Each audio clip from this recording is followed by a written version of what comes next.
What's going on for August 22nd, 2018? It's Roomies and Movies number 65. This week we watched the next episode of Castle Rock, which was episode 6. The next two installments of Twin Peaks The Return with episodes 7 and 8. I just finished watching Personal Shopper, which was one of Luke's favorite movies last year. We also watched Mile 22, Crazy Rich Asians, and Alpha, which all came out this last week. Did you get everything watched? Yes, I think. I have a hard time remembering stuff sometimes, but I'm pretty sure I watched Castle Rock, even though I don't remember it. That's fair. I think you saw some extra stuff, didn't you? No, I saw a bunch of stuff last week. I didn't see anything extra this week. Isn't there a reason why we're doing this on a Wednesday and not a Monday? Why you gotta call me out like this? Whatever. Because that's what friends do to each other. Yeah, well, I don't have to talk about this. I don't know what you're talking about. That's fair. Fake news. Fake. Totally reasonable. So did you watch extra stuff last week then?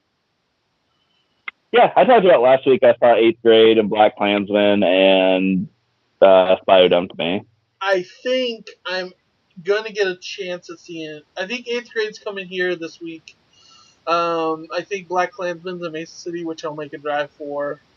So probably those are going to be discussions next week. Good, because there's fucking nothing coming out this week. Are you kidding me? We got puppets. Yeah, I'm not into that, but we do have puppets. That's it. We're in the fucking doldrums. It's the downtime. Summer season's over and fucking prestige season hasn't hit yet. Yeah. Also, we'll be finishing up Sharper Objects. Because episode 8 will be this weekend. I think next week is when Jack Ryan comes out on Amazon, doesn't it? The 31st. Okay. Yeah. So it'll be like next week sometime. Other than that, I don't think anything's on the schedule. No, not really. Okay. So let's get into it then. Just a little flavor for your taste. I'm Ox. That's Luke. We watch movies. We watch shows. Basically, the newest entertainment that you want to watch. If there's something that you're getting caught up, go check the backlog of catalogs. We've seen everything basically for the last year and a half for sure. But kicking it into Castle Rock, we watched the latest episode on Hulu, and much to your chagrin, yeah, it really wasn't much of an episode. Come on, man, you gotta give me more. What? I remember they had to go get a car at a junkyard. It was nothing of an episode until about the last 2 minutes, where the devil guy is like, "Oh yeah, I'm definitely gonna make everybody fucking pay." Yeah, and there was like all the blood in the house and shit. Yeah, I remember now. Yeah, got it. Other than that, not a lot. Like the whole episode just felt like, oh, this is gonna be kind of a filler episode. It felt like a lost episode. Right? Like when there's randomly fucking Wallace from Scott Pilgrim and a deaf dude in the woods, and they have a fucking soundproof room and an RV, and it's all really weird, and they're talking about the Wick of God and stuff.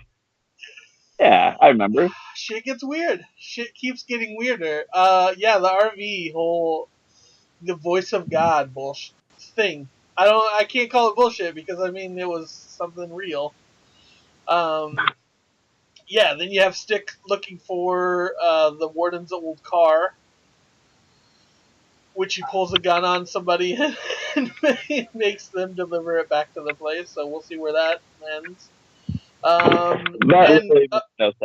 And apparently Henry Deaver's mother is a time traveler. What? Is she a time traveler? I believe it's just the way she describes her. I don't know if it's dementia or like she just loses her wits. Yeah, Alzheimer's. There you go. But it seems I definitely. What's that? Oh, God. Oh, I was gonna say I definitely took it as a way of her describing her mental illness. Now she gets lost, but I wouldn't be surprised if she wasn't like fucking traveling through time too. Who fucking knows, right? Which Henry Deaver's son came to visit. Was just playing video games. We didn't see what happened to him at the end of the episode, but you get Pennywise fucking going through their old attic and like old videos and stuff of kinda getting pieces of what his dad was taking him in the woods for. I believe it was for the voice of God type thing. Yeah, just strange shit happening all over the place. Yeah, but it's still good, I think. Yeah, absolutely. Like I was warm on the episode until the Pennywise was like, yeah, everybody's gonna pay. I was like, shit, I'm so in right now. It was such a tremendous moment. And he's like, yeah, why didn't you let me out of that fucking car? Because like he's up to this point, he's been very I don't know, flaccid on the whole fact that he was kept in a bear cage for 20 some odd years or better and like just didn't age and everything like this. Like this is the first time we see like he's in control of his agencies and like shit's gonna go down for sure. Plus it was super fucking unsettling when like Sissy Spacek was like cooking dinner and like he just walked in and calmly took his coat and shoes off. I was like, oh, shit's going down. Something's gonna happen. Yeah, shit's fucking wild now. Because I think so. We have 4 episodes, I believe, left of this. And it's fucking kicking off. Yeah, I'm definitely more excited to see where we go in kind of the end game because I don't know that this is. I know they got picked up for season 2. This definitely feels more like an anthology type show. Like I can't see them continuing the story for another season. Yeah, that makes sense. Yeah, I can see them time hopping maybe around the town, but and showing like other weird shit happening. Kind of like I think it was Jericho, wasn't it, that did that? Jericho was the show about fucking like the fall after a nuclear attack, wasn't it? Didn't it show like different vantage points from the same story though? Do you think I watched that show? I don't fucking know. I think it is. I only got like a couple episodes, but I'm pretty sure on this one. Fucking Skeet Ulrich was in that show, and the only thing I'll ever watch Skeet Ulrich in it is Scream, so I did not watch it. No. That's fair. But yeah, I'm digging it. I'll consider it. Yeah, I'm digging it though. I don't think there's much else to say. No, like I said, this was kind of like the show shifting into second gear, right? You know, it was kind of getting past all the stuff we've dealt with for the first 5 episodes and moving on to what they're doing in the last bit. So yeah, it kind of like everything's set up at this point, and now they can go forward with everything. Yeah. So, yeah. Digging it. Go get your month subscription to Hulu or like your free subscription because at this point you should be able to watch the rest of it. So on. What's that? or just subscribe to Hulu so they have more money and they actually do that Veronica Mars revival they're talking about. That's fair. It's fair. I'm subscribed to them for this show, so I mean it's worth it. And Runaways. I don't know about that. So pump the brakes real quick. Did you see that Siren got picked up for a second season? You're fucking kidding me. You want to go back and watch it? Or watch the end of it? I saw the tagline. It's like, no, I didn't. It's like Siren's coming back to season 2, and it's bringing more mermaids with them, and I'm like, fuck off. No, that's not going to go any better. Oh, that's fantastic. How far did we get into that? Didn't we get like 6 episodes in? We got like 5 or 6 episodes in, yeah. But I think it was like 10 episodes. We just couldn't finish. Oh, man. That's something else for sure. Yeah. Moving along, Twin Peaks Return, episode 7 and 8, and what the fuck was episode 8? Okay, we're going right into Twin Peaks. Okay, so should we get episode 7 out of the way before we dive into 8? Yeah, of course. So you sent me a message, and I've been meaning to watch these before, so I had time to digest them. Everything was just like kind of waterfall, and I wasn't able to watch these till like Sunday night. But yeah, what a fucking trip. I believe you see Laura Dern come and visit Coop in the prison. Coop then escapes. Evil Coop then escapes, and I believe that's where it leaves in 7. But what other stuff happened in 7? 7 was the one that felt like fucking old school Twin Peaks. Like, it was all in Twin Peaks, mostly with those characters. But, like, we find out what Hawk found in the stall, in the bathroom stall door. You know, it was the missing pages from Laura's journal. And they're getting closer to this idea of, you know, the Cooper who came out wasn't really Cooper, and they're trying to figure that out. There was that weird thing with, like, Andy was supposed to meet his fucking, like, contact about the child who got ran over, and he never showed up. And then, like, the Laura Dern stuff. Did we also get to see Ben? Was that it? Oh, yeah. Yeah, because they had some weird shit like happening. It was him and Ashley Judd were, like, listening to this high-pitched scream in their office. And then Ashley Judd has a husband who has, like, cancer. It's really weird and tangential, and that's why I think it really reminds me of, like, the first 2 seasons of Twin Peaks. Yeah. Fucking. Oh, and Doc showed back up on a Skype call. Oh, yeah. And he's fucking old. Really fucking old. But in terms of that scene, we get to the first kind of hypothesis I have coming in, which is one that I'm not a fan of and I don't like. What's that? He talks about. Remember, they talked about the day that he examined Coop after he came out of the fucking Black Lodge. Yeah. And he talks about how he was off and stuff, but then he says that I saw him leaving the ICU and he didn't respond to me and walked off, and that's the last anyone ever saw him. And he's like, what would he have been doing in the ICU? And he's like, well, Audrey Horne was in there in a coma from that bank explosion, because there was a cliffhanger where the bank exploded. But so I was thinking the fucking the guy, the evil Horne kid who like ran that child over a couple episodes ago. Yeah. I was just assuming that was one of Ben's kids because Ben likes to fuck. But what if evil Coop raped Audrey while she was in a coma and it's her kid? And it's Cooper's doppelganger kid. I think they could go there. I hope they don't. I really hope they don't. Because, when you tie that into when Laura Dern was talking to Evil Coop, she talked about the last time they saw each other and he came to her apartment and something bad happened there, obviously, too. I feel like it's doppelganger Coop is kind of ruining any relationship with these people that real Cooper had. Shit. Oh, and how can I forget? How could we forget? Dougie Jones fights off an assassin. Oh yeah, Jesus. He didn't move like a victim. He moved like that. Dougie Jones moved like a cobra.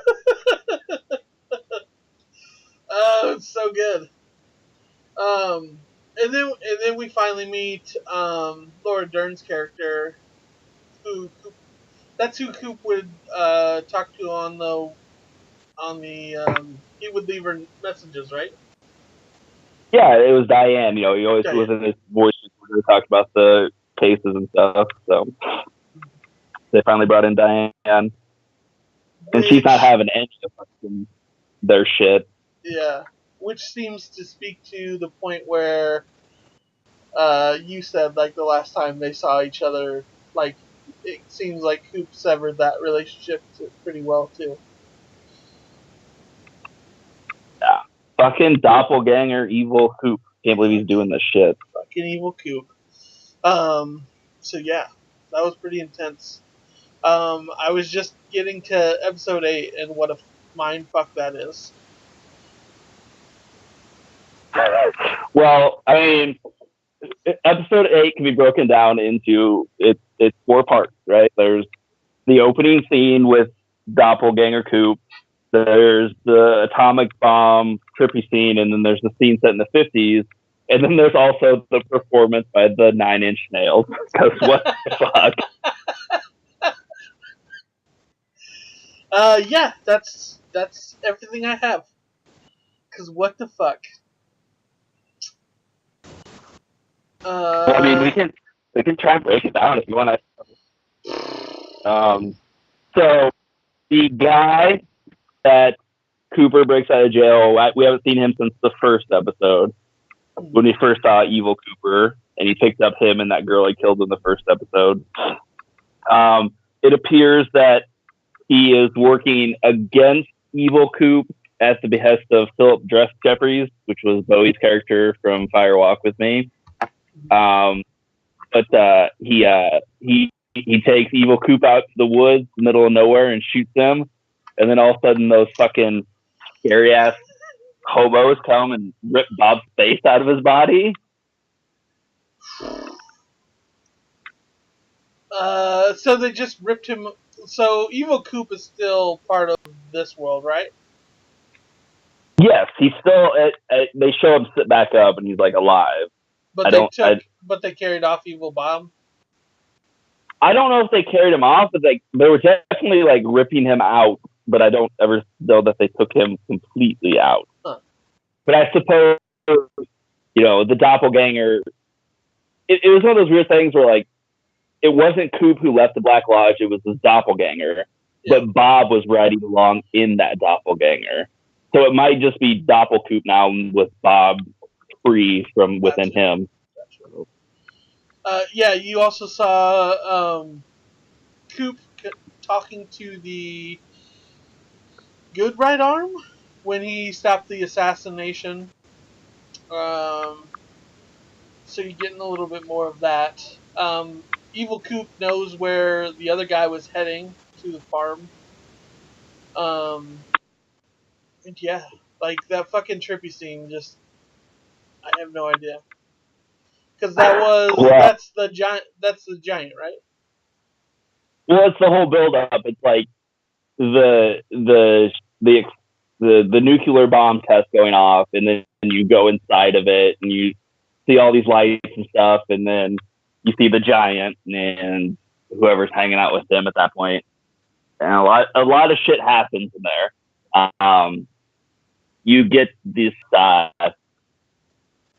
scene, which like almost gave me a fucking stroke watching it. It was flashing so bad of like all those like the hobo looking guys going in and out of the convenience store, which is a callback to in season 1 when Coop had the vision of Mike, the one-armed man. He said that him and Bob lived above a convenience store and they were trying to find it. And I think it's actually this netherworldly, weird, not actually an our world convenience store, whatever the hell this nightmare version was. Huh. That's awesome.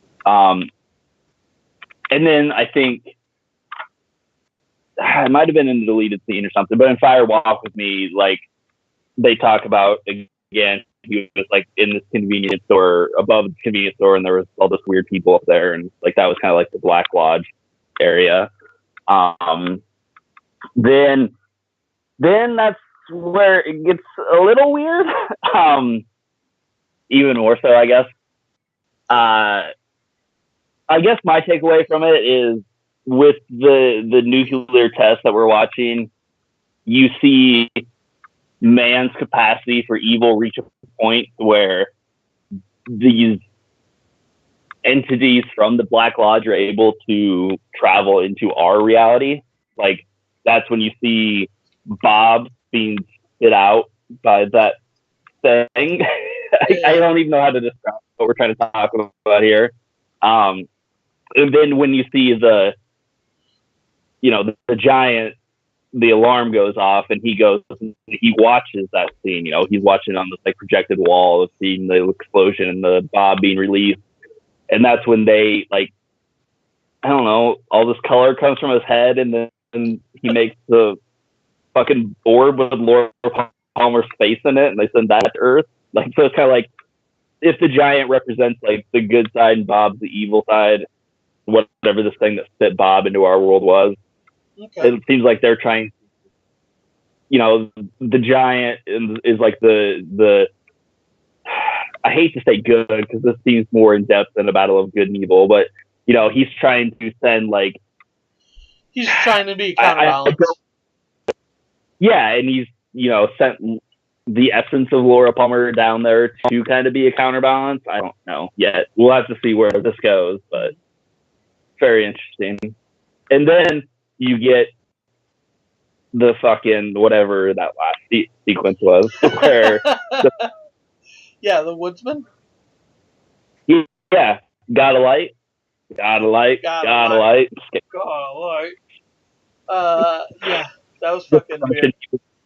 Which makes me think that that's probably where Laura's parents came to come across this path, maybe? I was thinking that too, because it shows that fucking the half fly, half frog thing that hatches out of the egg. Yeah. That it's meant to seem unsettling at first, because it is, but instead of looking at it on its face value of being unsettling and wrong, but what if that was what the giant setting down was, that egg? That's the essence, and the mouth that crawled into at the end. It's this, that's Laura's mom, and it put that within her. That would be my take for now, I guess. Yeah, that seems to be on par. But just watching these two episodes back to back, episode 7 was very much Twin Peaks, is back, and then David Lynch was taking the balls, and he was like, no, we're doing a straight 50-minute fucking art house movie here, guys. Strap in. Yeah. So that's Twin Peaks. Fucking A. I don't know what else to say about Twin Peaks. Looking forward to 9 and 10. If I'm excited about what's happening in Castle Rock, I'm riveted by what's going on in Twin Peaks, because I have no fucking idea. And at least you helped sort out some of it week to week for me, so I have no idea that fucking wild trip these 18 episodes would be without that. Yeah, and think about that. We still have we're only halfway there. We have 10 episodes left still. Yeah.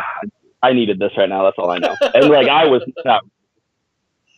I watched episode 8 at 2 in the morning. I was just what the fuck is going on? I tried so hard, and my tablet wouldn't allow me. That's what was going on that first time I attempted. I got halfway through episode 7, and it kept closing fucking the Prime app. I don't know what the hell was going on, so I was like, fuck yeah, I just turned off my tablet, fully charged it, and it still kind of had some problems the next time I went to try and do it, but it was fucking tripping me out for sure, especially because it did it again during episode 8 right before the Woodsman showed up. So it just started killing my tablet, and then fucking the Woodsman shows up and just starts fucking asking for a light. So I didn't know what the fuck to think. So yeah, that's Twin Peaks. Watch it with us, because you can be just as confused as we are.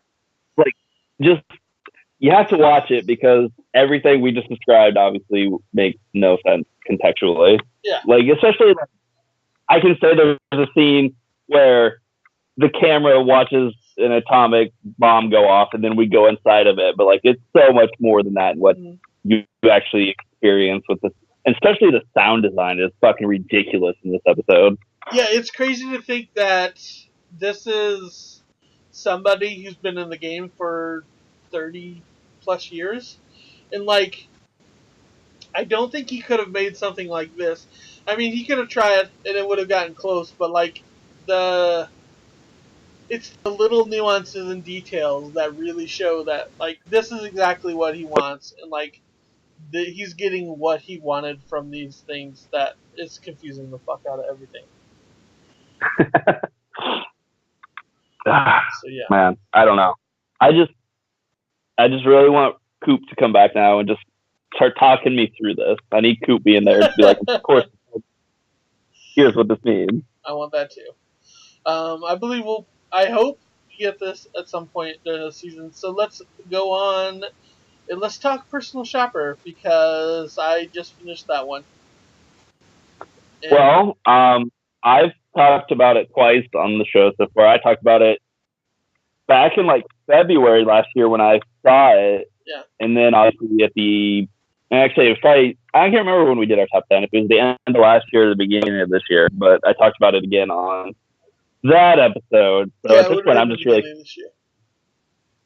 curious to not talk about it and actually hear what you thought. What the fuck did I watch? Like, I didn't have any idea what I was signing up for. I thought this was just going to be following Kristen Stewart buy stuff for this rich person, whatever. In that first, like, 3 minutes, you get the fucking, I don't know, spirit or something. And I was like, God damn it, what did I sign up for? Why did I decide to do this today? Like, it fucking A. Like, as soon as something happened paranormally, I was like, God damn it. Luke tricked me into watching this goddamn movie. So now let's fucking just see where this takes us. And it was it was such a slow, wild ride. Yes, it is slow. And I told you when we talked about it before, which I admit was over a year ago, so maybe you forgot.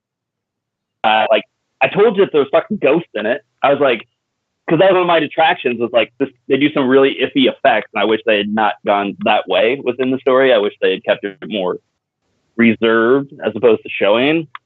But it's not a spoopy movie, you know, it's not scary. It's not. It holds that tension really well. Yes, it builds tension, but it's also a movie about grief and loss and dealing with, you know, the loss of a loved one. Mm-hmm. And your imminent demise. You know, it's dealing with the fact that the heart defect is genetic, and, you know, she could have got it as well, and try to come to terms with you could die too after the loss of a loved one. But there's also like a couple ghosts at a couple times. Whatever. It's so like fucking like that ending is tripping me out the hardest. So the movie is she's a personal shopper, but she's also lost her brother within a half a year or so, and they were twins, and they're both mediums, and they promised each other that they would find a way to tell the other one if there's an afterlife or whatever.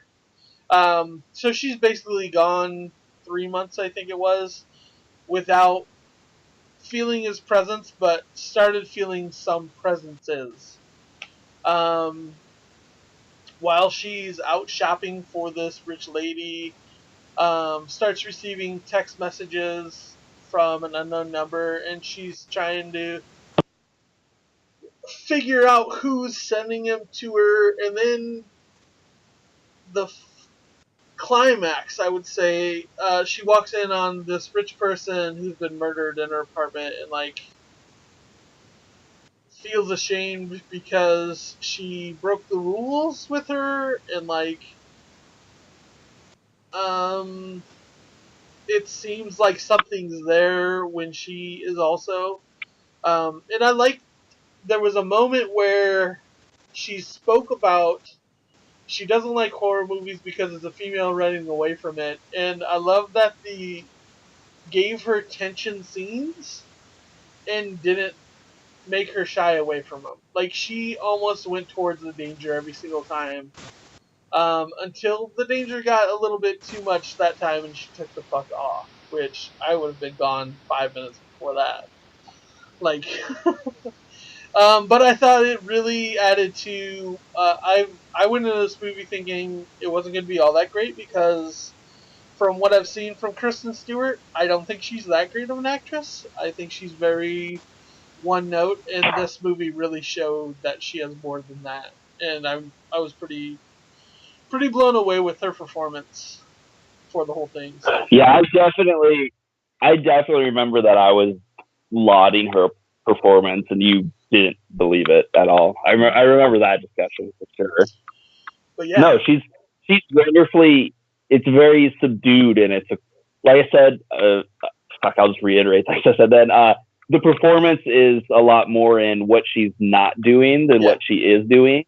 It's I love those kind of performances. It's the same thing. What I think made John Hamm so good in Mad Men is it's what he's not doing that tells you more than what he is doing. It's the same here. Like, you got to watch for these little clues in what she's doing in her face and stuff. It's just super interesting and good work. And I will forever, like, this got a spot on my top 10 probably for her performance and just that 15-minute section where it's wordless, and like you said, it's her getting these random text messages, and like the tension builds so much over that time. It's amazing what they do in that sequence. Yeah, and then near the end,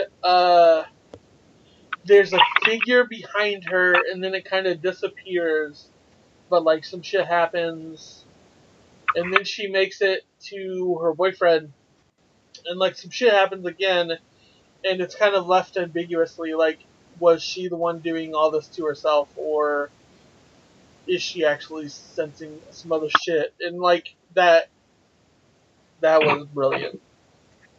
Like, you get these nods throughout the movie, like, it feels very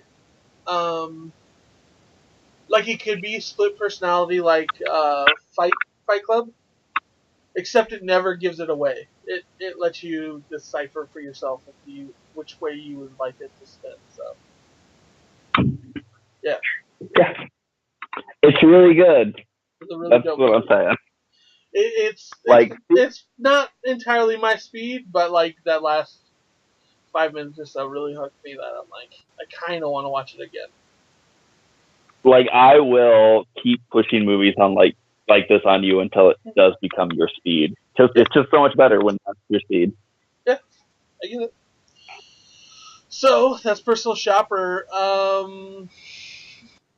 Now on to the theatrically released last week. Let's start with Mile 22 and why that's such a bad movie. It's so bad. Oh my god, I don't even want to talk about it. Jesus Christ, was it bad? Like, you told me you still needed to catch Mile 22 the other day, and I was like, I almost told you that you don't need to, but I was like, no, I had to sit through it, so you have to sit through it.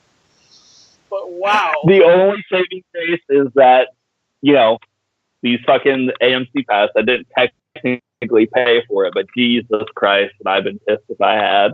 The one movie I had to pay for this week was Mile 21, not Mile 22.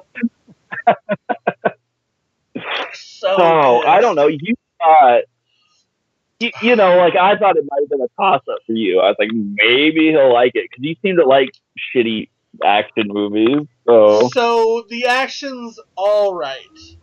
The story's almost non-existent, and the deliberate, awful positions they put the dude from the raid in is a tragedy.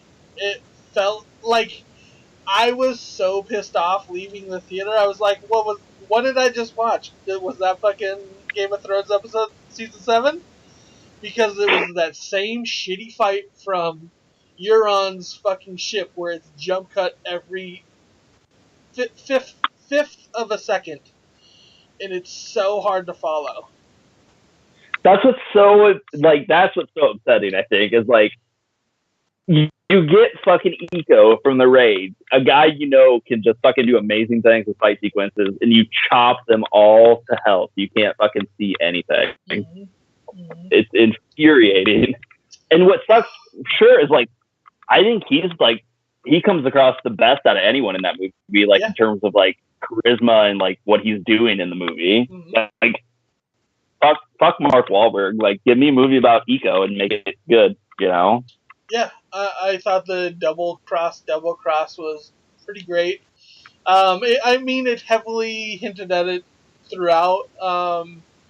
Mark Wahlberg, when they had him interviewed afterwards, like it was like, oh well, obviously this is going to be a success and everything. So like when the double cross happened, like it was kind of a twist, but it was kind of almost like, well, I don't give a shit at this point. Like, well, I definitely didn't give a shit, and I didn't care about anyone on Mark Wahlberg's team. Like fucking Laura Cohen from Walking Dead. Like it's just like, no, let's make her have these terrible lines about how badass she is, but really we're gonna follow her divorce drama. And it was a lot of that. It was that, like, she had those moments. You go to Mark Wahlberg and he's just the least. How do I want to say this? He's just a real piece of shit. He's supposed to have all this integrity and whatever, and he's just like, no, I'm fucking awesome, and I don't have to give a shit about anything, and I make the rules, and it's like, well, I don't want to fucking give a shit about following a movie around a person based like that, so. Yeah, exactly. I think I saw it best. I can't remember who I saw they tweeted or something. They were like, got out of mile 22 and fucking, they were talking like, like Eco from the raid is fucking just destroying these people with his bare fucking hands. And then Mark Wahlberg comes in with a gun, and I supposed to think Mark Wahlberg's the big tough guy because he's fucking so much better. He's like, no, this fucking Eco could ruin you. Like, take your fucking swagger out of here. No one cares. What's so impressive is the Russians were way better than any of the Americans because they infiltrated a U.S. embassy and tried killing one of their own, and like all that shit was cool. And then we get Americans it just felt like bumbling idiots just trying to make their way through, which was just a mess. Even Malkovich was not interesting at all.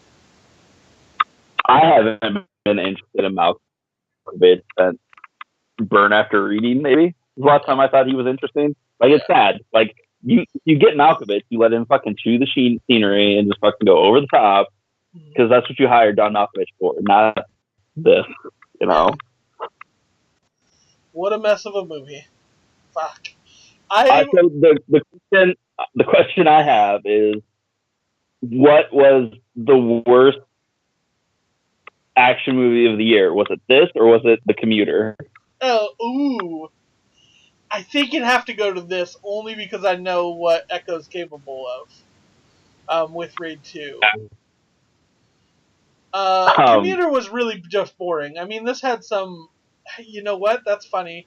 Is because Commuter was boring, but this one had some alright action, but it was just a shit show. So yeah, definitely Mile 22 was the worst one. And I've seen the other Berg/Wahlberg movies, which was Deep Horizon, and I haven't seen Patriots Day. Deep Horizon is the movie where the tentacled Lovecraftian beast. You're thinking of Deepwater Horizon, the oil drilling movie. That's the one. And that was just super boring. Like, it comes across almost documentary style, but yeah, it feels... Berg is just not a good director. He's an alright director, but him getting a movie like this that is pushed so hard quickly, like, I just got a pit in my stomach thinking about that. What bugs me about Pete Berg is, like, I agree, like, I'm not a fan of his movies. He always does these fucking, like, rah patriotic kind of boring fucking movies, you know? Mm-hmm. But he also did a lot of fucking Friday Night Lights, which I think is one of the best TV shows ever made. So it's like I kind of forgive him for that hand. On the other hand, I'm like, maybe you should fucking not do movies and just produce really good TV shows where you direct a few episodes. That's fair. I've never seen Friday Night Lights, so I can't speak to that. Well, we'll get to it eventually because, like, I'm going to make you watch a really good TV show. One, Michael B. Jordan comes in the last season. He's fucking fantastic in it. But two, like, I don't care about football at all. Like, I never have. Yeah. And I bawl my eyes out watching that show. Like, it's just the most emotionally manipulative show ever, and I love it. Interesting. Yeah, I'm down. So moving on, how did you like Crazy Rich Asians? It's fine. Like, it's completely fine. What do I want? Rom-com. You know, like, it's just, I feel like if anyone were to say anything negative about the movie, that it becomes an attack on, like, no, what this movie is and what it means to Asian people, and finally getting, you know, this movie about Asian culture and all starring Asians and directed by, like, I get that point, but also I'm like, I'm not faulting anything of that. I just fault the tropes of the romantic comedy. You know, like, some of the stuff in the film falls flat because you know what's going to happen and you've seen it so many times. Yeah, that's fair. But overall, I enjoyed it. I don't think it needed to be fucking 2 hours long, but other than that, I enjoyed it. Yeah, I guess I really enjoyed it. I thought the heartwarming side of it was done well. The kind of twist near the end where she finds out who her actually dad and her mom was, and how that makes it almost impossible for them to be together, and it just doesn't matter that they want to be together. Like, just some heartwarming shit, and then to see everything, like the representation matter stuff, like we saw earlier this year with Black Panther. Like, I'm so glad that we're getting such diverse movies and stuff like this that help others feel great about who they are. And I saw that so much on Twitter this weekend that I was so happy that I actually saw it and, like, recommended it to other people. Like, I have so many Asian friends that were like, they were on the fence of it, and I was like, I really enjoyed it, and I probably cried a couple times. So, really fucking great. So yeah. Yeah, it's really good. Yeah, and I think it doesn't belittle or, like, talk down to, in terms of, like, the ideas it's talking about, and, like, the heritage and the kind of ideas that this culture holds up. It just kind of, but it also doesn't feel like it has to explain itself. I kind of like that. You know, it's either you're along for the ride or you're not. I'm not going to dumb it down for you, but I'm also not going to waste time explaining it. Yeah, for sure. Yeah, a couple of the more touching moments were, like, it was odd to see the mother, like, she came from almost this exact position that this girl was in, and still couldn't see that, like, they were mirroring the same storylines, and she just didn't give a fuck. She just didn't want her in his son's life. The bachelor party / bachelorette parties were kind of wishy-washy, just ridiculousness. But also, what, you weren't a fan of them just shooting rocket launchers off the side of a fucking shipping container? I mean, that was the only part I enjoyed of that little section, but no, just ridiculous. Like, I guess it spoke to the point of how crazy rich Asian movies are. But yeah, I liked it that they found themselves getting the fuck away just to have their moment and like show progression for the story. But yeah, I really dug the movie.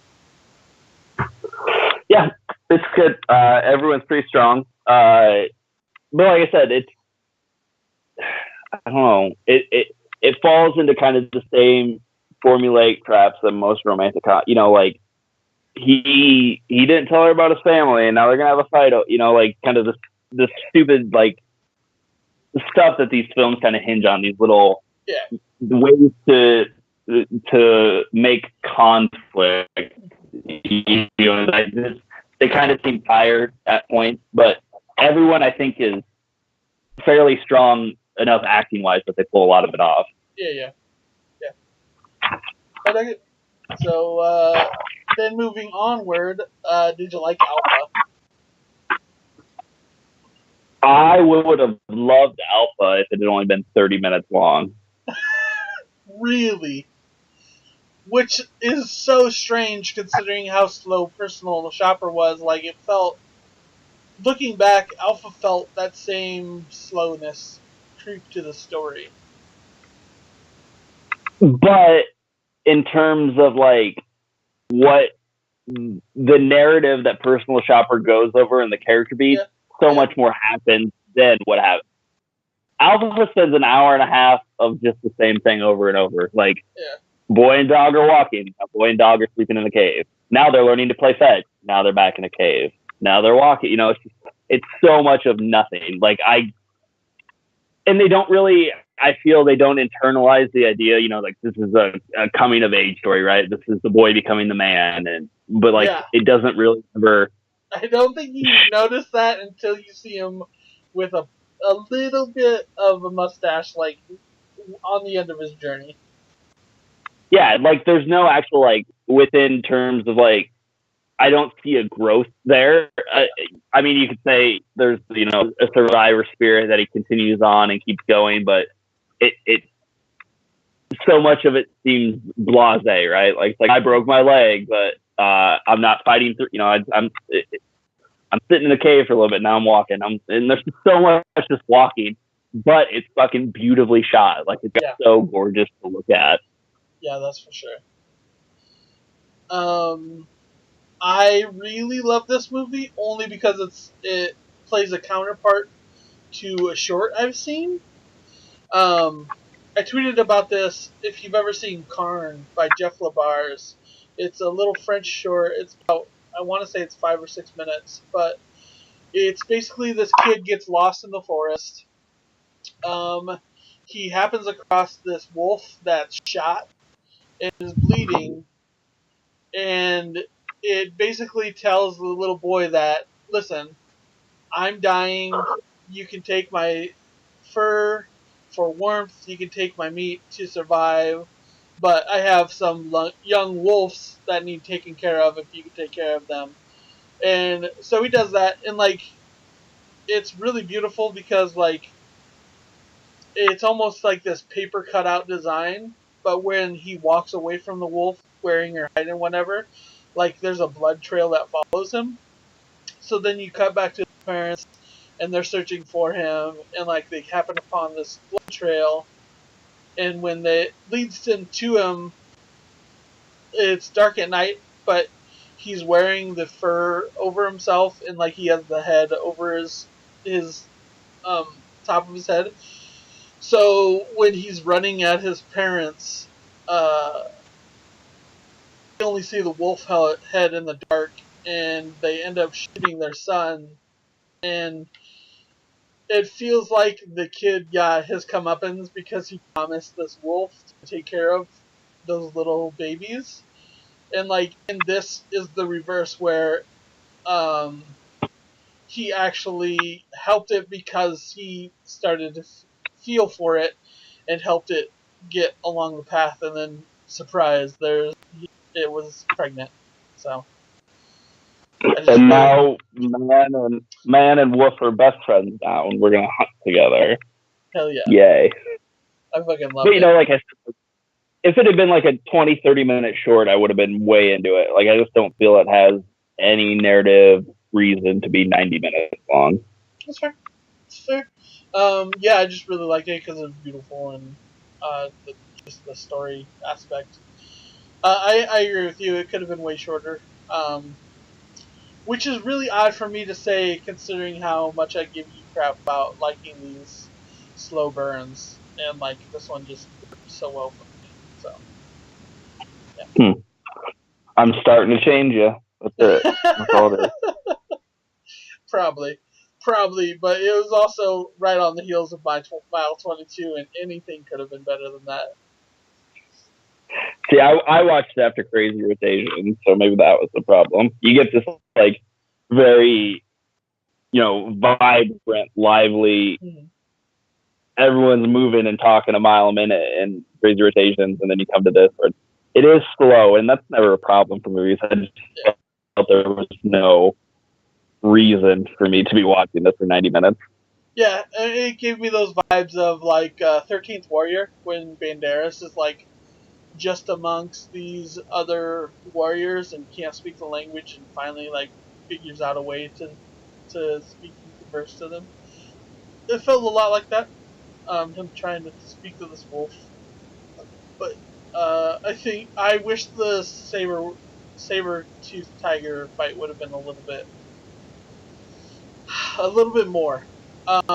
Like it got built up so well, and like for how quick that fight is over, and how beat up that wolf gets.